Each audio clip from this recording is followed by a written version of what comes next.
Hello everyone. এখন বাজে ঘড়ির কাঁটায় সকাল 7টা আর আমি সকাল সকাল ভোট দিয়ে চলে এসেছি। আর এবার ছিল আমার প্রথম ভোট। আমি আর ঠাকমা মিলে গিয়েছিলাম ভোট দিতে। ঠাকমাকে বাড়িতে দিয়ে এসে আমি আমার কাজের উদ্দেশ্যে বেরিয়ে পড়লাম, মানে পড়ানোর জন্য। আর আজকে তো রাস্তা একদম পুরো ফাঁকা। আর এই যে এখানে একটা প্রাইমারি স্কুল রয়েছে, তো এই স্কুলটার ভেতরে ভোট চলছে। আজকে তো রাস্তায় মানুষজন অনেক কম, কিন্তু পুলিশ অনেক বেশি, মানে রাস্তার মোড়ে মোড়ে পাড়ায় অনেক পুলিশ। তো এই যে আমি পড়াতে যাচ্ছিলাম আর এখানেও দেখছি অনেক পুলিশ রয়েছে। তো এখানে সবাইকে জিজ্ঞাসা করেছিল যে কে কী কারণে বার হয়েছে বা কিছু, কিন্তু আমাকে কোনো কোয়েশ্চেনই করেনি। তো আমি আমার মতো চলে গেলাম পড়াতে।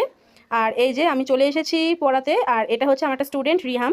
তো ওর সামনেই এক্সাম, তাই ওকে পড়াতে এসেছিলাম। আর আমার বাকি স্টুডেন্টগুলোকে আজকে ভোট বলে আমি গতকালকে পড়িয়ে দিয়েছিলাম আজকের পড়াটা। আর এই স্টুডেন্টটাকে পড়ানো বাকি ছিল, তাই সকাল সকাল চলে এসেছিলাম ভোট দিয়ে পড়াতে। তো আমার মা ভাবছিল রাস্তায় যদি কোনো প্রবলেম হয় বা কিছু ভোটের জন্য, কিন্তু কোনো অসুবিধাই হয়নি, আমি ঠিকমতো চলে এসেছিলাম পড়াতে। আর এটা হচ্ছে আমাদের চাপড়া 1 নম্বর গ্রাম পঞ্চায়েত। এখানেই হচ্ছিল আমাদের বুথ, মানে এখানেই আমি ভোট দিয়েছি আজকে সকালবেলা। তো এই যে সামনে যে মাঠটা দেখতে পাচ্ছ, এই মাঠের পাশেই হচ্ছে 1 নম্বর গ্রাম পঞ্চায়েত। তো আমার মতো কারা কারা ফার্স্ট ভোট দিলে এবছর অবশ্যই কমেন্টে জানিও। আর ওই যে সবাই ভোটের জন্য লাইনে দাঁড়িয়ে আছে। তো আজকের মতো ভিডিওটা এইটুকুই, টাটা বাই।